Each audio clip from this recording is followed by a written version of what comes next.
Bienvenue à tous dans ce corrigé du DST numéro 1 de première, DST du 8 octobre 2021. Je vous rappelle que vous aviez 1 heure exactement pour traiter l'ensemble du sujet. J'ai, pour des raisons de mise en page, disposé différemment les exercices, et donc j'ai dû renuméroter les exercices, évidemment. Le total des points était sur 20 points. En tant qu'élève, la bonne stratégie, c'est de jeter un coup d'œil sur l'ensemble du sujet. Je ne vais pas le faire ici.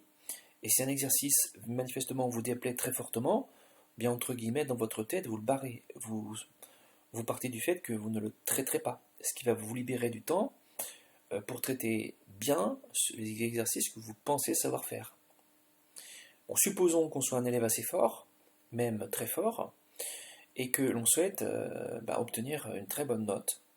Dans ces cas-là, le nombre de points attribués vous donne une idée de la durée que vous devez passer sur cet exercice. La durée à ne pas dépasser, entre guillemets.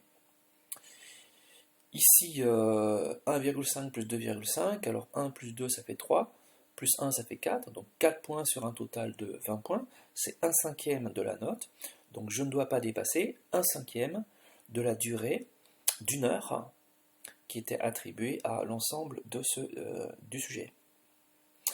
Exercice numéro 1, donc question numéro 1, résoudre dans grand R l'équation x facteur de moins x plus 5 égale 6. Et question numéro 2, il s'agit d'une inéquation cette fois-ci, donc il n'y a pas de rapport entre les deux. Bon, l'énoncé aurait pu le préciser, il ne l'a pas précisé ici parce que c'est manifestement évident. Il n'y a pas de rapport entre les deux questions.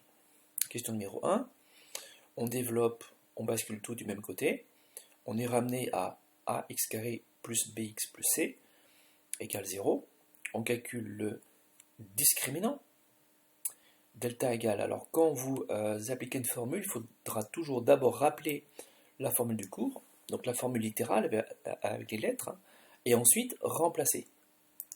Delta vaut 1, il est strictement supérieur à 0, l'équation admet deux solutions réelles distinctes. Même chose pour x indice 1 et x indice 2, première remarque, enfin une remarque, je ne vais pas les numéroter, sinon on ne va pas s'en sortir. X indice 1, le 1 il est en indice, c'est pas un exposant, c'est pas comme une puissance. C'est x avec un 1 petit décalé vers le bas. Même chose pour x indice 2, le 2 il est petit décalé vers le bas, comme je l'ai écrit ici. Alors x1 égale, on rappelle la formule du cours et ensuite on incarne. X indice 2 égale, on rappelle la formule du cours et ensuite on incarne. Et puis une phrase réponse, l'équation admet pour solution 2 et 3. On peut écrire un ensemble S, l'ensemble des nombres qui sont solutions, mais bon, je trouve ça un petit peu inutile à votre niveau. Si vous voulez un petit peu le faire, bon, ça ne me dérange pas, mais surtout n'écrivez pas de bêtises. Si vous écrivez S égale avec des accolades ici, par exemple, ce serait totalement faux, et vous seriez sanctionné en termes de points. Alors que la phrase réponse en français, bon, on risque pas de se tromper. L'équation admet pour solution 2 et 3, point barre. Il n'y a pas de risque d'erreur. Question numéro 2, il s'agissait d'une inéquation. Alors en fait, la stratégie c'est celle-là. On veut que l'expression du second degré, 2x carré moins 3x moins 5, on veut qu'elle soit inférieure ou égale à 0, et on se questionne pour quelle valeur de x ce que l'on veut va se réaliser.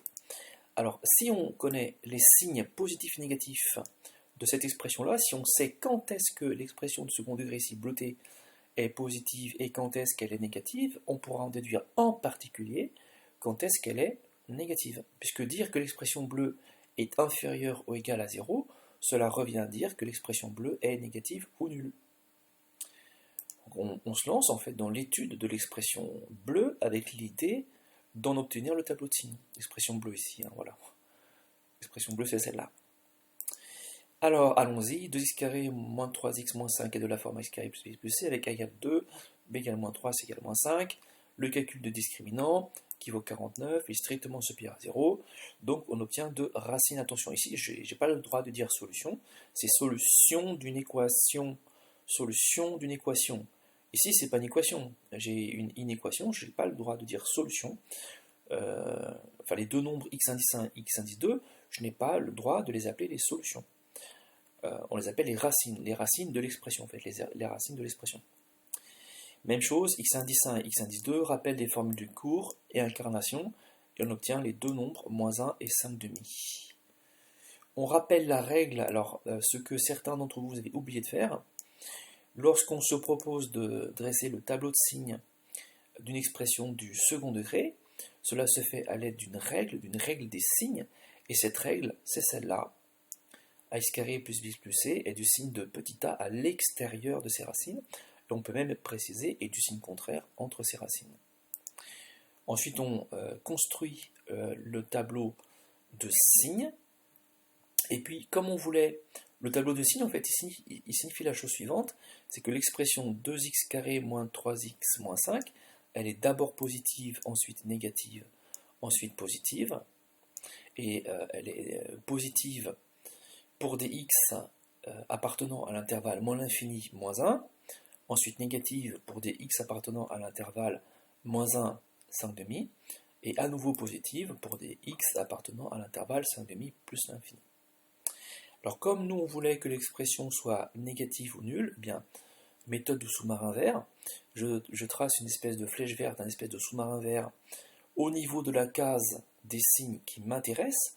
Je veux que l'expression soit négative ou nulle, donc il s'agit d'un signe négatif pour l'expression, je veux que l'expression soit négative, donc le sous-marin vert au niveau de la case moins, et on imagine que ce sous-marin vert, on le remonte jusqu'à la surface, et si on le remonte jusqu'à la surface, on obtiendra les valeurs de x, donc un intervalle de valeurs de x allant de moins 1 jusqu'à 5 demi. On déduit de ce tableau de signes que l'inéquation admet pour ensemble des solutions S. Alors là, je suis obligé, parce que j'ai pas 1 ou 2 ou 3 nombres qui sont solutions, j'ai toute une plage de valeurs, de nombres, qui sont solutions. Donc là, on est obligé de parler d'intervalles de nombres, et comme on ne peut pas donner tous les nombres dans cet intervalle, on ne peut pas les donner 1 à 1, si je peux dire, eh bien on donne directement S. S égale S indicaire, qui signifie que la résolution a été effectuée dans grand R, mais ce n'est pas une obligation ici, le R de l'écrire. Hein. C'est juste quand vous serez en terminale, il y a des équations qu'on résout dans R, d'autres dans l'ensemble des complexes, d'autres dans l'ensemble Z, des antirelatifs, etc., etc. Donc on aime bien, quand on grandit en mathématiques, terminale et après la classe de terminale, préciser l'ensemble dans lequel on s'est proposé de résoudre l'équation. S indice R égale, donc le sous-marin vert, si on imagine qu'on le remonte jusqu'à la surface, ça donne des valeurs de x qui vont de moins 1, donc j'écris moins 1, jusqu'à 5 demi, j'écris 5 demi, et comme la relation d'ordre, elle était large ici, inférieure ou égale à 0, eh bien les deux bornes sont permises. Les deux bornes moins 1, elle est prise, donc on fait un crochet qui rapproche, moins 1, comme une main qui rapprocherait par rapport au point virgule, et même chose pour 5 demi, on fait un crochet, comme une main qui rapprocherait par rapport au point virgule, qui prend le nombre. Alors les erreurs que j'ai pu rencontrer, c'est dans la question numéro 1, de manière totalement bizarre, plusieurs d'entre vous ici, pour résoudre l'équation, pour résoudre une équation, vous m'avez fait un tableau de signes. C'est totalement hors sujet. Une équation ne nécessite pas de dresser un tableau de signes. C'est totalement, vraiment hors sujet. Donc il faudra bien comprendre, il faudra bien lire votre copie et bien comprendre la réalité de votre erreur. Exercice numéro 2, sur 3 points. Donc manifestement, c'est un exercice où ils ne veulent pas qu'on passe trop de temps dessus. Donc il faut le faire assez rapidement. Pour tout réel x, on pose p de x égale, ok. Vérifier que 3 est une racine du polynôme p. Ben, il s'agit simplement de vérifier que p de 3 vaut 0. Parce que dire qu'un nombre, ici c'est le nombre 3, dire qu'un nombre est une racine d'un polynôme, c'est dire que la fonction polynôme travaillant sur ce nombre-là donne un résultat qui vaut 0. Ici, en fait, il suffit simplement de vérifier que p de 3 vaut 0. Donc je calcule p de 3, j'obtiens 0. Donc j'obtiens ce qu'il faut. On constate que p de 3 vaut 0, donc 3 est bien une racine du polynôme p. Question numéro 2, en déduire la deuxième. Donc là, ici, le mot piège, c'est en déduire, parce que en déduire impose qu'on utilise ce qui a été obtenu précédemment, juste au-dessus, juste avant. Donc les élèves qui ont, pour obtenir la deuxième racine, calculé par delta les racines de x carré moins 3 plus 2 racine carrée de 3, x plus 6 racine carrée de 3, ils n'ont pas utilisé le en déduire, donc ils ont perdu des points. Ils n'ont pas perdu beaucoup de points, mais ils ont perdu des points, et du jour du bac, ce serait plus lourdement sanctionné. Donc un petit rappel, qui est, donc là il y a un petit bug que je vais corriger, voilà. Rappel, lorsque j'ai une expression de second degré qui admet deux racines, le produit des racines est égal à c sur a. C'est un simple rappel de cours, c'est démontrable très très facilement. En notant x indice 1 et x indice 2, les deux racines, on en connaît une déjà, par la question numéro 1, c'est le nombre 3, donc on peut poser x indice 1 égale 3, et x indice 2, on la cherche, et on sait que le produit x1 fois x2 est égal à c sur a. C sur a, c'est-à-dire 6 racines carrées de 3, sur a, c'est-à-dire 1. Donc le produit 3 fois x2 est égal à c sur a, donc 6 racines carrées de 3 sur 1, et on poursuit en isolant x2 en plusieurs étapes, on obtient 2 racines carrées de 3, et puis la phrase réponse, la deuxième racine de p est 2 racines carrées de 3. On aurait pu aussi utiliser la somme des racines. La somme des racines, le cours vous indique, et encore une fois c'est facilement démontrable, que la somme des racines est égale à moins p sur a. Souvent il est plus facile d'utiliser le produit que la somme là. Mais bon, c'est juste un petit détail. Exercice numéro 3, donc manifestement cet exercice il coûte cher. Si vous regardez bien. 3 plus 1, 4, 5, 6 plus 1, 7. Il coûte 7 points. Donc manifestement, il va falloir passer du temps dessus. Il y a une question bonus sur un point. Alors moi j'aime pas trop les questions bonus, mais bon, pourquoi pas, c'est vraiment un cadeau que l'on vous fait. Si jamais vous avez le temps de traiter la question, mais souvent vous vous dites est-ce que la question bonus, je ferais pas mieux de la traiter en priorité si jamais je sais comment la traiter, bon, donc vous perdez du temps à vous poser une question pour rien. Le jour du bac, il n'y a pas de question bonus. Hein. On note P est la parabole représentative de la fonction f, donc on ne connaît pas la forme développée de f de x. Hein. Petit a, petit b et petit c sont pour l'instant inconnus. Dans un repère orthonormé du plan. Alors, en fait, quand on représente une fonction du second degré dans un repère, on obtient une parabole à condition que le repère soit orthogonal. Un repère orthonormé, c'est encore plus fort. Alors, si l'énoncé précise en le soulignant orthonormé, c'est que probablement à un moment, ça va jouer un rôle. Mais c'est pas certain. Et si c'était pas certain qu'ils le soulignent, ce serait vraiment louche. Ce serait vraiment pas gentil de leur part. Alors, P admet pour sommet S 3 moins 4. On regarde la figure. 3 moins 4, c'est indiqué sur la figure. Ils sont très gentils. Et on sait que le point grand A, de coordonnées 1 et moins 2, on regarde sur la figure, A de coordonnées 1 et moins 2, il appartient à la parabole. Ok, je pense qu'à partir de ces informations-là, ils vont nous demander de déterminer la forme canonique de f de x. Ensuite, on pourrait en déduire la forme développée de f de x, donc pour avoir le petit a, le petit b, le petit c. Dresser le tableau de variation de petit f, on peut le faire facilement à partir de la forme canonique, donc on n'aura pas besoin de développer.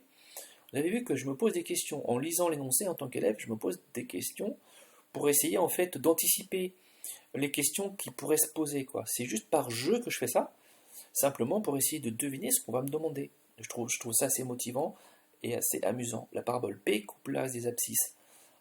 L'axe des abscisses, c'est l'axe horizontal. C'est cet axe-là que je montre avec la souris, voilà, celui-là. Donc la parabole, celle-là, il n'y en a qu'une de tracée. La parabole P coupe l'axe des x en deux points, grand E et grand F, avec le x du point E, enfin avec le point E qui est à gauche du point F. Autrement dit, en langage mathématique, le x du point E est inférieur au x du point F. Et je pense qu'ils vont nous demander de calculer l'abscisse du point E et l'abscisse du point F. Déterminer les valeurs exactes des abscisses de E et F. Donc pour l'instant, pour ces questions-là, en fait, on n'a pas utilisé la qualité orthonormée du repère. Bon, la qualité orthogonale, par contre, est utilisée, est nécessaire pour parler de parabole. Et pour l'instant, on ne comprend pas trop pourquoi est-ce qu'ils ont exigé, ils ont précisé qu'on est dans un repère orthonormé. C'est pour la question suivante, c'est pour la question bonus. Déterminer la nature du triangle AEF. On va s'en sortir en calculant des distances, et la formule de la distance, elle est valable uniquement dans un repère orthonormé, et non pas dans un repère orthogonal. Donc là, en fait, on comprend mieux pourquoi ils ont précisé orthonormé. Forme canonique de f de x, le sommet S de la parabole a pour coordonnées 3 et moins 4, ça c'est en lisant la figure ou en lisant le texte, parce que on a donné les informations sous forme de texte et sous forme de figure. Le point S, ses coordonnées c'est 3 et moins 4. Ça c'est donc par lecture graphique entre guillemets, ou en lisant le texte. Et puis le cours, en utilisant le cours, on sait que le sommet, ses coordonnées c'est alpha et bêta. Donc on a directement alpha et bêta par identification. Alpha, comme alpha vaut xs et que xs vaut 3, on en déduit que alpha vaut 3. Bon, ça se fait automatiquement, je ne vais pas rentrer dans le détail, et bêta vaut moins 4. Donc on a une partie de la forme canonique. C'est petit a qui reste inconnu pour l'instant, facteur de x moins alpha au carré plus bêta, c'est-à-dire x moins 3 au carré plus moins 4, donc moins 4, ici j'ai procédé un petit peu rapidement dans le corrigé, pour gagner du temps, parce que la détermination de petit a, souvent, exige un petit peu de réflexion. Donc en faisant ça, je libérais du temps, mais bon, c'est pas forcément un bon choix. On en déduit... Ah, pardon. On sait que... Donc pour l'instant, si on s'arrêtait là, en clair, ça, on l'a obtenu, ce bloc bleu-là, uniquement en exploitant les coordonnées du sommet de la parabole. Comme on a exploité une seule des informations de la parabole, on n'obtient pas toute l'expression forme canonique. On n'a pas encore exploité l'information que la parabole passe par le point grand A, que l'on connaît. Maintenant, on va l'exploiter. On sait que le point grand A de coordonnées 1, moins 2 appartient à la parabole P, donc f de... Alors, lorsque vous avez un point qui appartient à la courbe d'une fonction, f de nombre de l'abscisse égale l'ordonnée. Donc f de ce nombre-là, de 1, égale moins 2. Donc on peut affirmer que f de 1 vaut moins 2. Maintenant, si j'utilise cette expression forme canonique partielle, donc presque entièrement obtenue, mais pas totalement, de f de x, eh bien je peux, en utilisant cette expression, réécrire à partir de cette expression ce que vaudrait f de 1. F de 1, c'est a fois 1 moins, je remplace x par 1, a facteur de 1 moins 3, le tout au carré moins 4. Et ensuite, je vais poursuivre ici. Donc f de 1, je l'ai simplement remplacé par a facteur de 1 moins 3 carré moins 4, et j'ai recopié le égal moins 2, égal moins 2.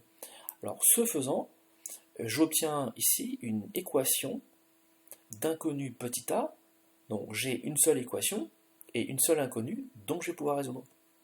Alors, en isolant, je vous laisse lire le détail, en isolant petit a, en plusieurs étapes, on obtient finalement a égale 1 demi. Finalement, la forme canonique de f de x est petit a, mais 1 demi. Le petit a qu'on vient de calculer, c'est 1 demi. 1 demi facteur de x moins 3 carré moins 4, puisqu'on connaissait la suite ici déjà. Ensuite, question numéro 2, dresser le tableau de variation de la fonction f. Alors, tableau de variation, le mot variation, qui peut être écrit au singulier ou au pluriel, les deux sont possibles. Alors là, il faut me parler du signe de petit a, puisque le sens de variation de la fonction, croissante puis décroissante ou décroissante puis croissante, le sens de variation de la fonction est directement imposé par le signe, positif ou négatif, du petit a de l'expression. Donc il faut impérativement m'en parler. Beaucoup d'entre vous, vous m'avez dit, je vois sur la calculatrice que, ou je vois sur la feuille de l'énoncé que. Oui, c'est pas comme ça qu'on procède. Hein. Sinon, vous aurez autorisé à. On vous aurait dit, en fait, par lecture graphique, donner sans justification le sens de variation de la fonction. Alors, c'est pas ce qu'on a fait. Ici, petit a vaut 1 demi, donc c'est positif strictement. Et lorsque petit a est positif, je vous rappelle que la parabole ressemble à un sourire. Donc elle est descendante puis montante. Et en termes de. On ne peut pas écrire ça sur la copie, évidemment. En termes de sens de variation, la fonction petit f est décroissante strictement sur l'intervalle moins l'infini alpha fermé, c'est-à-dire, mais comme alpha, on connaît sa valeur, le nombre alpha, c'est le nombre 3. c'est-à-dire sur l'intervalle moins l'infini 3, f est croissante sur. Donc regardez bien cette rédaction-là, parce que c'est archi classique, archi standard, et si on rédige de cette manière-là les jours du bac, on marque tous les points. On obtient finalement le tableau de variation, flèche descendante, flèche montante. La valeur de x importante, c'est 3, et c'est le nombre alpha. C'est pour ça que ça coûte pas cher d'écrire alpha égale 3, ça peut-être évite les risques d'erreur, limite en tout cas les risques d'erreur. Ici, sur la ligne de petit f, c'est une valeur de bêta que l'on rencontre, f de alpha vaut bêta, bêta égale moins 4. Alors, valeur exacte de xe et xf, ici j'ai proposé une méthode un petit peu inhabituelle. Je vous rappelle que les abscisses de grand E et grand F, c'est-à-dire les abscisses des points d'intersection de la courbe de la fonction f avec l'axe des abscisses, sont les solutions de l'équation f de x égale à 0. Alors ça, vous avez beaucoup travaillé dessus en classe de seconde, donc ici on le réinvestit. Bon, cette équation, elle s'écrit 1 demi de x moins 3 au carré moins 4 égale à 0, en utilisant la forme canonique de f de x. Et ensuite, on a deux possibilités. Soit on développe comme des barbares le membre de gauche de cette équation pour se ramener à x carré plus bx plus c est égal à 0. Soit on est un petit peu astucieux et on remarque qu'on peut se débarrasser facilement de 1 demi, ici en multipliant chaque membre par 2. C'est ce que j'ai fait là. Donc, je vais commenter simplement. On obtient x moins 3 au carré est égal à 8. Et ensuite, simplement, j'ai fait apparaître grand A carré moins grand B au carré. 8 étant le carré de 2 racine carrée de 2. Ensuite, j'ai factorisé parce que grand A au carré moins grand B au carré se factorise en A plus B facteur de A moins B. J'ai poursuivi et j'obtiens deux solutions. Et comme 3 moins 2 racine carrée de 2 est plus petit que 3 plus 2 racine carrée de 2, bah ce nombre-là, c'est le x du point à gauche, donc c'est le x du point E. Et ce nombre-là, c'est le x du point à droite, c'est le x du point F. Pour le bonus, en fait, on a 3 points.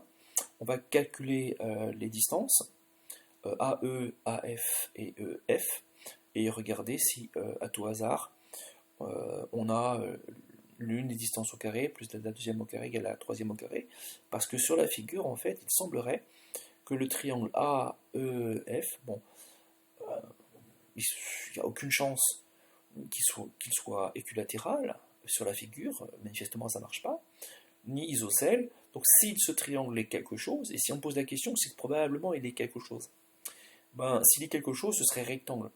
Et la seule possibilité, ce serait rectangle en A. Si jamais je m'amuse à tracer ce segment-là, je pourrais me dire, ben, s'il est quelque chose, ce triangle AEF, c'est rectangle en A. Donc c'est ce qu'on va essayer de démontrer. On calcule donc AE au carré, on calcule AF carré, et on calcule EF au carré, et on constate que AE carré plus AF carré égale EF au carré. Donc d'après la réciproque du théorème de Pythagore, on en déduit que le triangle AEF est rectangle en A. Voilà pour ce gros exercice.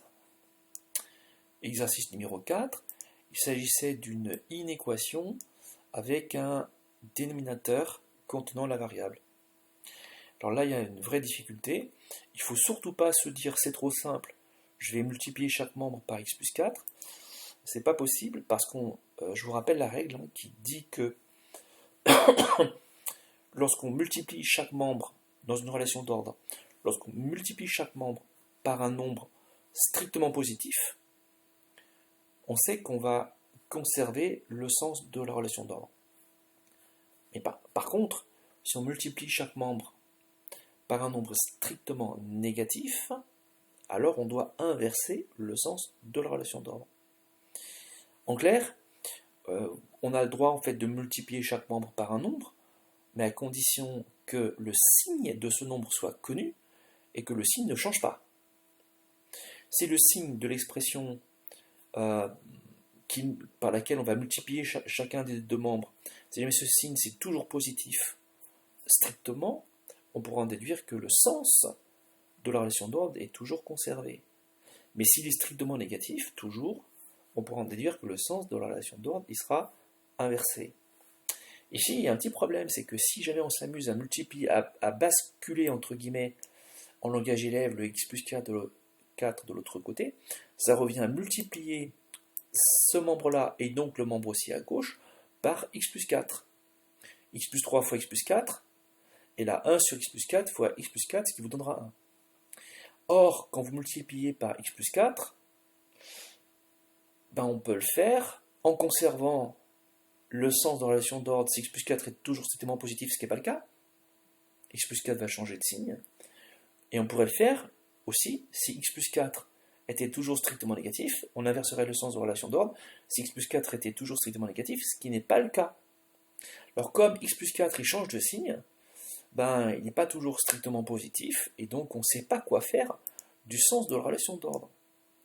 Il faudrait en fait étudier 2 cas, mais personne ne fait ça parce que ça complique énormément les choses, c'est beaucoup trop compliqué. Donc ça ne marche pas. Alors la méthode habituelle, vue en classe de seconde, c'est tout basculer par des additions ou soustractions uniquement du même côté, c'est ce que j'ai fait là, j'ai soustrait à chaque membre 1 sur x plus 4, et ajouter, soustrayer, conserver. Bon, c'est une sorte de slogan, hein. Quand vous avez une relation d'ordre, l'opération la plus simple, qui conserve toujours le sens de la relation d'ordre, c'est si on ajoute le même nombre, positif ou négatif, on s'en fiche. Si on ajoute le même nombre aux deux membres, si on soustrait le même nombre, positif ou négatif, on s'en fiche, aux deux membres. Alors le sens de la relation d'ordre est conservé. D'où cette espèce de slogan, ajouter ou soustrayer, ajouter, soustrayer, conserver. Donc c'est ce que j'ai fait ici, en fait, j'ai soustrait à chaque membre 1 sur x plus 4, ensuite j'ai arrangé un petit peu l'expression, et je tombe sur ce monstre-là, sur ce monstre mathématique, x carré plus 7x plus 11 sur x plus 4, inférieur ou égal à 0. Alors pour s'en sortir, il faut faire le tableau-signe de cette expression-là. Et bien pour le faire, c'est un tableau-signe à étage, on va étudier séparément x carré plus 7x plus 11, on calcule le delta, c'est 5, il y a deux racines réelles distinctes, ce monstre-là et ce monstre-là. J'ai donné des valeurs rapprochées parce qu'on aura besoin d'avoir une idée de ce que valent respectivement ces deux nombres-là. On rappelle la règle des signes pour le second degré, du signe 2 à l'extérieur de ces racines et du signe contraire entre ces racines. Ensuite, il faut aussi parler du dénominateur x plus 4. L'étude de x plus 4 vaut 0 si seulement si x vaut moins 4. On dit que moins 4 est la racine de x plus 4. Et puis la règle pour le premier degré qui est différente, hein, qui est ax plus b, est du signe de a à droite de sa racine. On obtient finalement le tableau de signes. Alors c'est ce qu'on appelle un tableau de signes à étage. Le premier étage ici réservé au numérateur de l'expression. L'étage en dessous ici, le deuxième étage réservé au dénominateur, à l'expression qui est présente au dénominateur de votre expression. Et le dernier étage qui est la ligne bilan. Alors x carré, d'abord on place les valeurs de x, moins 4 à cause de x plus 4, et x1 et x2 on ne sait pas trop comment les placer, sauf si on a une idée de ce qu'ils valent. Donc si on a les valeurs approchées, moins 4,62 et moins 2,38, on peut les situer par rapport à moins 4. x1 est à gauche de moins 4 et x2 est plus grand que moins 4. Ensuite pour la ligne de x carré plus 7x plus 11, c'est du signe de petit a ici, petit a vaut 1. C'est le nombre qui multiplie x carré. Le nombre qui multiplie x carré ici, il est transparent, mais c'est le nombre 1. Donc l'expression elle est du signe de 1, donc positive à l'extérieur de ces racines, donc plus. Entre les racines, c'est moins cela et moins cela, donc. Et à l'extérieur, l'autre partie de l'extérieur des racines, qui est cette case-là, c'est à nouveau le signe de petit a, donc plus.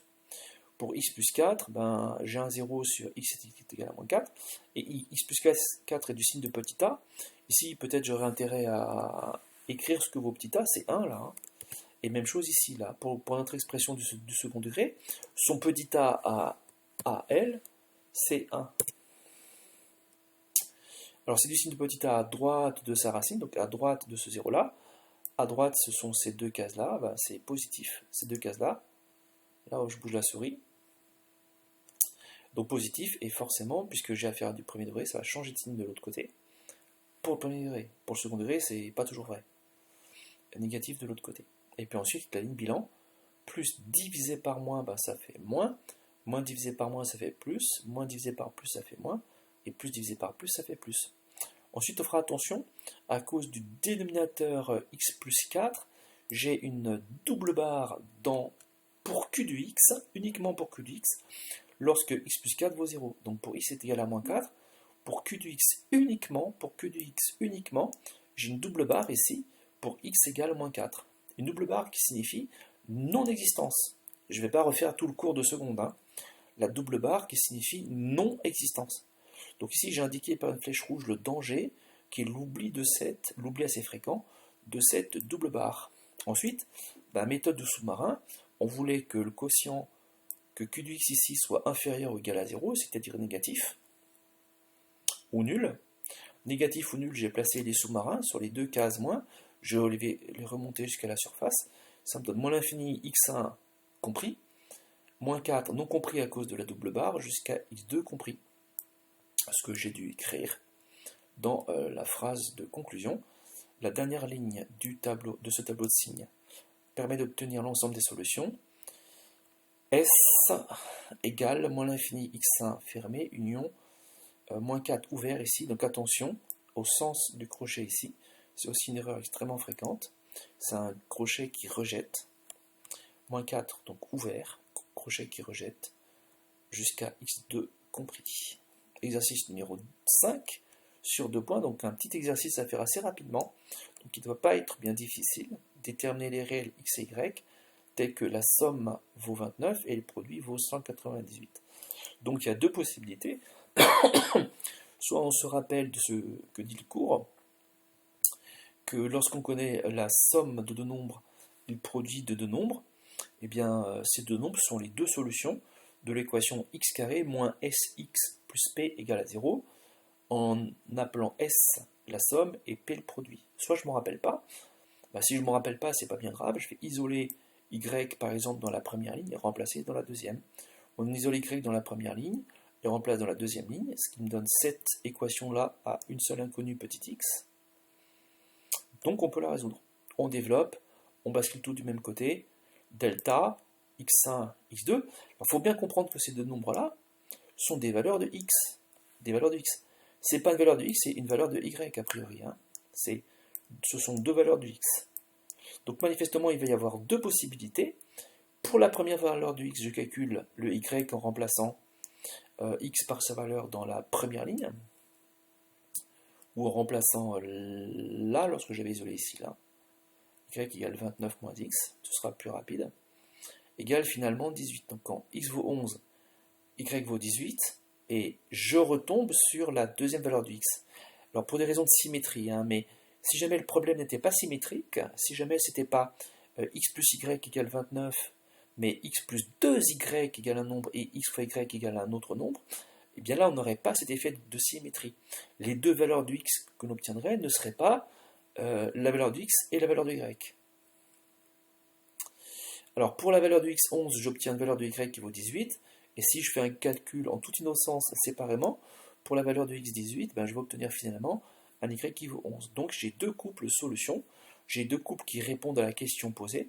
Il y a deux couples solutions qui sont 11, 18 et 18, 11. Donc valeur de x 11, valeur de y 18, ou bien valeur de x 18 cette fois-ci, et valeur de y 11.